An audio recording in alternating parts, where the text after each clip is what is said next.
तो भाई लखनऊ आने के बाद मुझे पता चला है जॉब करने के लिए सिक्योरिटी मनी देनी होती है। मेरी बात हुई थी, उन्होंने मुझे बताया था कि 400 to 500 आपको देने होंगे डॉक्यूमेंटेशन के लिए। चलो मैं उसके लिए भी तैयार हो गया, क्योंकि मेरे होम टाउन में ये जॉब मुझे मिल रही थी, वो ईजी था। कल आ जाएगी यस गैंग और उनके पास होगी बहुत सारी स्टोरी। गुड मॉर्निंग नागरिकों, मैं उठ चुका हूँ अब और आपको बताता हूँ कि हमारा लखनऊ सुबह सुबह कैसे दिखता है। वैसे तो मैं लेट हो रहा हूँ क्योंकि आज मुझे जाना है इंटरव्यू देने, और देखते हैं क्या होता है इंटरव्यू में। और आपको ये भी बताऊँगा कि मेरा एक्सपीरियंस कैसा रहा अविनाश भाई से मिलने का उस दिन। चलो ठीक है, मैं आपको दिखाता हूँ लखनऊ हमारा कैसा दिखता है। सॉरी, मैं गलत जा रहा हूँ।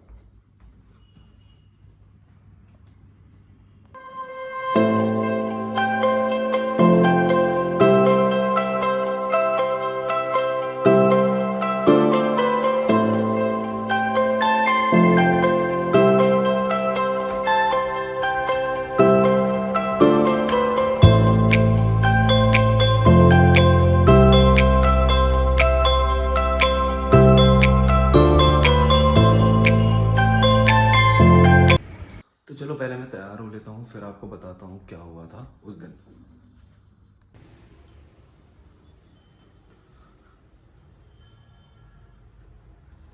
तो मैं अब तैयार हो चुका हूँ और जा रहा हूँ इंटरव्यू के लिए। तो यहाँ से बाहर निकलते ही आपसे बात करता हूँ कि कैसा रहा मेरा एक्सपीरियंस।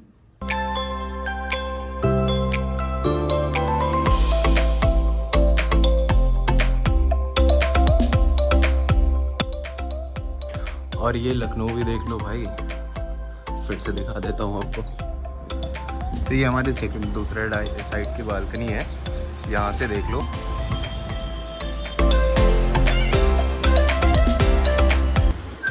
तो अब हम तैयार हो चुके हैं और नाश्ता करने के बाद निकल रहे हैं इंटरव्यू देने के लिए। एक बार एचआर का फ़ोन भी आ चुका है और मैं बहुत लेट भी हो रहा हूँ। तो भाई मैं निकल चुका हूँ इंटरव्यू के लिए और अभी मैं लिफ्ट में हूँ। बटन दबाना भी भूल गया आप लोगों के चक्कर में, बटन दबाना भी भूल गया मैं।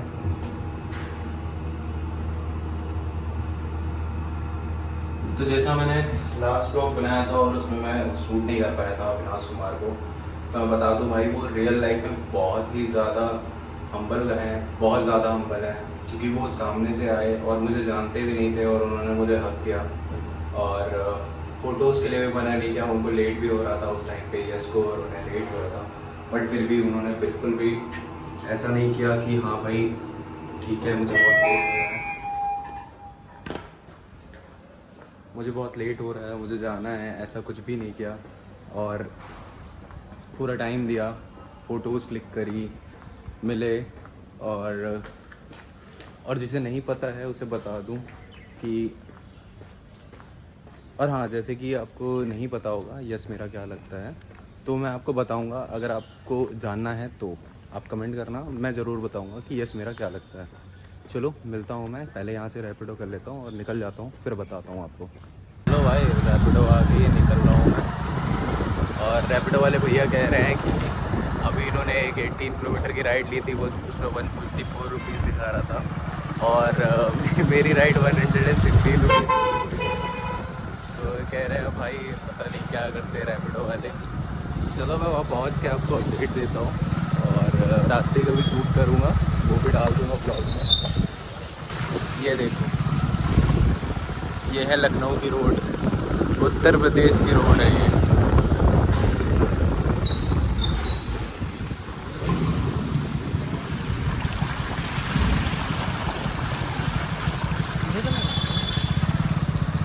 चलिए, रास्ता तो हमें भी नहीं पता है, रास्ता हमें भी नहीं पता है।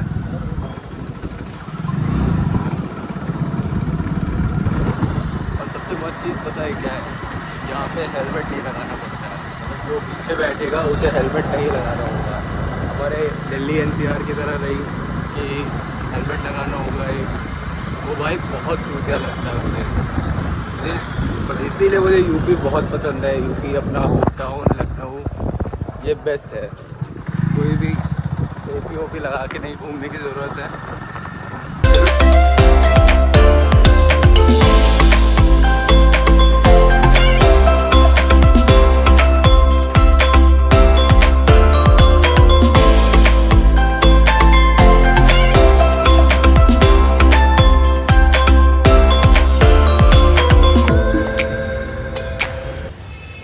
भाई किस कोने में मुझे बुला लिया इंटरव्यू देने के लिए, और मैं अपना रिज्यूम निकालना भूल गया था क्योंकि मेरा रिज्यूम जो रह गया था वो घर पे।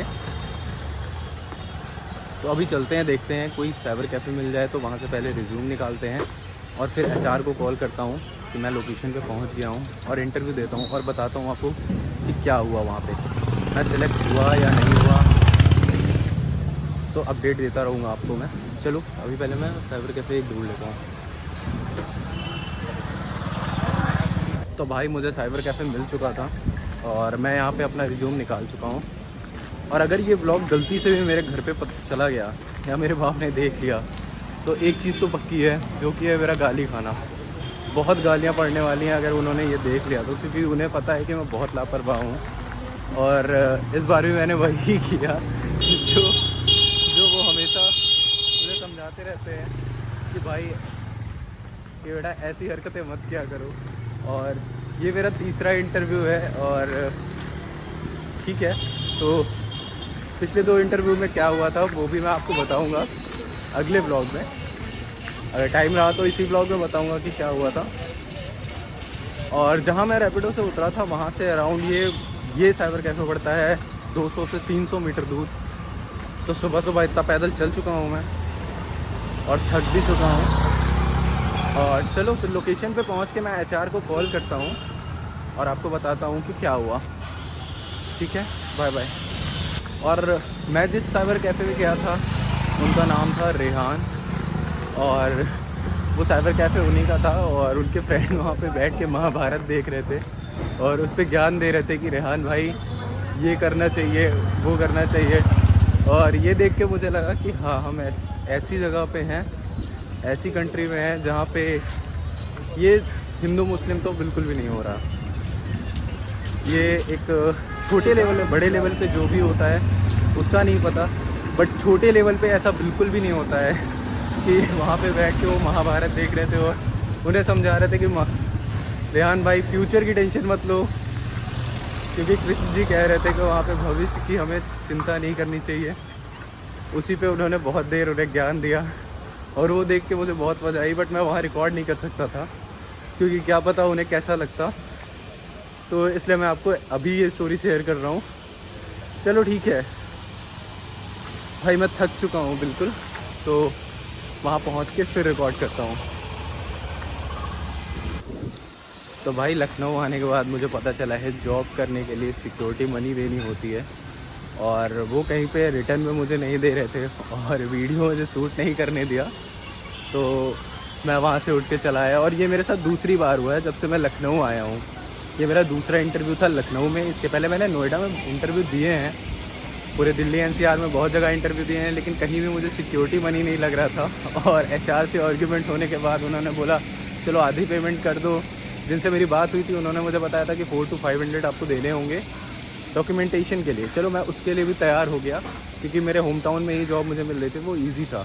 बट उसके बाद जो अंदर एचआर बैठी हुई थी वो कह रही थी आप जब तक पूरा पेमेंट नहीं करोगे तब तक आपका कोई भी कंफर्मेशन लेटर नहीं मिलेगा, और वो रिटर्न में भी मुझे नहीं दे रही थी। तो भाई ये सीन यहाँ पे बहुत ज़्यादा है। कहीं कोई भी अगर जॉब करने लखनऊ आना तो ये चीज़ देख लेना कि कोई भी सिक्योरिटी मनी आपसे ना लिया जाए, डॉक्यूमेंटेशन के नाम पे आपसे पैसे ना लिया जाए, क्योंकि ये रिटर्न में नहीं देते हैं। ना आपको कोई स्टैम्प पेपर देंगे, ना रिटर्न में देंगे, कोई भी लिख के आपको नहीं दे रहे हैं कि हाँ आप हमारी कंपनी में जॉब करने वाले हो, आपके इतने पैसे लगने वाले हैं। बैंक की जॉब बता के कुछ भी आपको लूट लेंगे। तो इसलिए ये चीज़ ध्यान रखना है, यहाँ पे अगर इंटरव्यू देने आ रहे हो तो कोई लेजिट कंपनी, कोई ढंग की कंपनी ढूंढना। ये किसी भी एचआर का फ़ोन आए, कुछ भी आए, तो पैसे मत देना जब तक जॉब ना लग जाए। चलो भाई अब निकलता हूँ मैं फ्लैट की तरफ, बहुत चूतिया कटवा लिया अपना, और इस पर अभी बात करता हूँ मैं। और एचआर को भी फिर से फ़ोन करना है जिन्होंने मुझे भेजा था यहाँ पे इंटरव्यू के लिए, उनकी भी वोट लगा के आपको बताता हूँ कि क्या हुआ। तो भाई अभी मैं निकल चुका हूँ रैपिडो से, और जैसा मैंने पहले बताया था आपको कि वो स्कैम जो हुआ मेरे साथ, इसके लिए मैंने कॉल करा था एचआर को। उनका नाम था मुस्कान, और उन्होंने वो मुझे सेम चीज़ बोली कि मैंने आपको कोई बोला ही नहीं, अभी डॉक्यूमेंटेशन का नहीं लगेगा, 500 रुपीज़ आपको पे करने होंगे, और उसके बाद पूरा पेमेंट आप जब करेंगे तभी आपको कंफर्मेशन मिलेगी तो उनसे बात करके मुझे ये तो समझ में आ गया था कि ये सब मिले हुए हैं इसमें और ये स्कैम यहाँ पे होता रहता है लखनऊ में।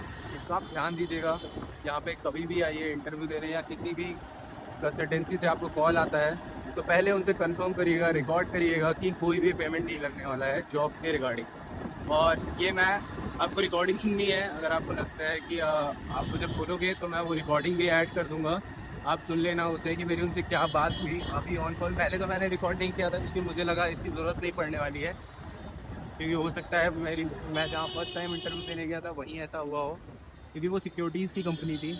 और ये रिकॉर्डिंग मैं डाल दूँगा, आपको ऐड कर दूँगा, आप सुन सकते हैं। तो चलो अभी मैं फ्लैट की तरफ निकल रहा हूँ। और मेरे साथ एक सीन और हुआ कि मैं यहाँ पे लखनऊ में नया हूँ, तो अगर मुझे कहीं भी किसी भी कोने में छोड़ दोगे तो मैं खुद से तो नहीं जा सकता फ्लैट तक वापस, जब तक रैपिडो ना चल रहा हो या मेरे पास मैप की लोकेशन ना हो। मुझे लोकल ऑटो कैसे मिलती है, क्या है, मेट्रो कहाँ जाती है, मुझे कुछ नहीं पता है।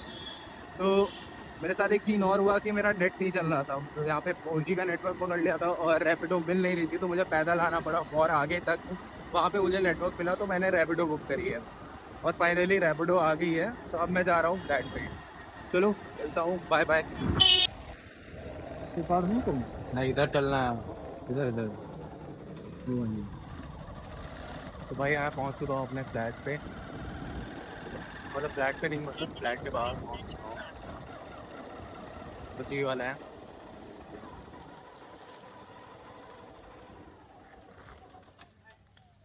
हाँ भैया ये लीजिए। तो चलो भाई मैं पहुंच गया हूँ फ्लैट पे और रैपिडो वाले भैया ने मुझे विदाई दी थी, जो कि मैंने रास्ते में वापस मांगी। चलो ठीक है।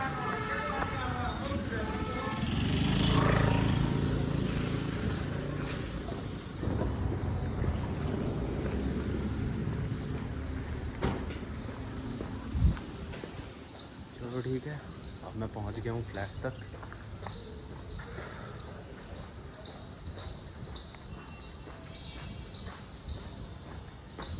और भाई रैपिडो वाले भैया तो बहुत ही फ्रस्ट्रेटेड आदमी थे यार, मतलब हर दूसरे बंदे से लड़ने के लिए एकदम तैयार।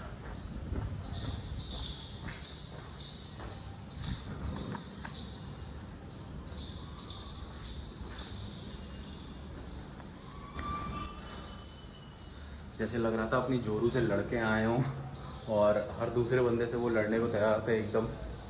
और एक जगह तो एकदम बाइक वाले को ठोकते ठोकते छोड़ा उन्होंने। जैसे होता है ना कि हम किसी अपने दोस्त के साथ बैठे हैं, अपने घर वालों के साथ बैठे हैं, तो हमें इतना डर नहीं लगता है, लेकिन ऐसे ही किसी अनजान के साथ हमें बैठना पड़े और वो गाड़ी ऐसी चलाए कि तुम्हारी फट जाए लिटरली। भाई मेरी वैसी हालत हो गई थी। तो चलो ठीक है, मैं फ्लैट पे बस पहुंचने ही वाला हूँ, लिफ्ट में हूँ। बाकी बातें आपसे फ्लैट पे पहुंचने के बाद करता हूँ कि तो भाई फ्लैट पे तो कोई नहीं था, तो और मुझे पासवर्ड भी नहीं पता था यहाँ का। तो मैंने फ़ोन किया और उसने मुझे पासवर्ड बताया, तो अभी अनलॉक करके आ गया हूँ। चलो चेंज करके आपको बताता हूँ कि मैं फॉर्मल्स पहन के क्यों नहीं गया था। उसकी भी भाई अलग ही स्टोरी है, वो मैं आपको बताता हूँ। तो चलो मैं आ तो गया हूँ, चेंज कर लेता हूँ, फिर आपको बताता हूँ कि मैं फॉर्मल्स पहन के क्यों नहीं गया था इंटरव्यू देने, ऐसे कैजुअल पहन के क्यों गया था इंटरव्यू देने। और भाई गर्मी से जो मेरी हालत है आप देख ही सकते हो, पसीने पसीने हो गया हूँ मैं एकदम।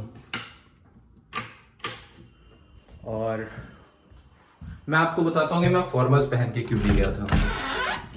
आप अभी देख सकते हो मैं क्या पहन के गया हुआ था, ठीक है। और फॉर्मल ना पहन के जाने का रीज़न कुछ और नहीं, ये है मेरे फॉर्मल कपड़े यहीं पड़े हुए थे और रात में इतनी भयानक बारिश हुई है, रात में इतनी भयानक बारिश हुई है कि वो सूख ही नहीं पाए। तो मेरे पास कोई और ऑप्शन था नहीं और जाना भी ज़रूरी था, तो मैं कैजुअल में ही चला गया। और अच्छा हुआ मैं कैजुअल में ही गया था, क्योंकि फॉर्मल पहन के जाता और ऐसा चूतिया कटवाता तो बहुत ज़्यादा बेइज्जती हो जाती। तो इससे अच्छा था मैं कैजुअल ही पहन के गया। और अभी मैं दिखाता हूँ कि रूम का हाल क्या है। तुम देख सकते हो भाई फ्लैट का जो ये हाल है, ये और ये, तो सब इतना जल्दी जल्दी में निकल गए थे कि साफ़ सफाई करने का टाइम नहीं मिला। और ये देखो क्या हाल हो रखा है। तो अगले व्लॉग में मैं इसे पूरा साफ़ करूँगा और ट्राई करूँगा कि नेक्स्ट व्लॉग में पूरा रूम साफ़ हो, फ्लैट पूरा साफ़ हो। ठीक है, तो मिलता हूँ मैं आपसे नेक्स्ट व्लॉग में और पूरा फ्लैट साफ़ करके। चलो तो चलो भाई, मैं मिलता हूँ आपको अगले व्लॉग में, क्योंकि अभी तो मैं बहुत थक चुका हूँ। यहाँ से जाऊँगा, फ्रेश होऊंगा और तो कल आ जाएगी यस गैंग और उनके पास होगी बहुत सारी स्टोरीज़ बताने के लिए, क्योंकि वहाँ पे वो बहुत सारे यूट्यूबर से मिले, बड़े बड़े यूट्यूबर से मिले। मैंने रिसेंट वीडियोस में, ब्लॉग्स में भी देखा कि वो वहाँ पे बहुत लोगों से मिला है। बात उससे हो नहीं पाई थी इतनी, तो वो आके बताएगा कि क्या क्या हुआ वहाँ पे। तो आगे के व्लॉग्स में मैं अपडेट देता रहूँगा कि क्या हुआ था। और कल के व्लॉग में जैसा मैंने बताया, रूम मुझे साफ़ करना है पूरा, क्योंकि सब आने भी वाले हैं और बहुत गंदा हो चुका है रूम। चलो ठीक है, मैं मिलता हूँ कल आपसे। Bye bye.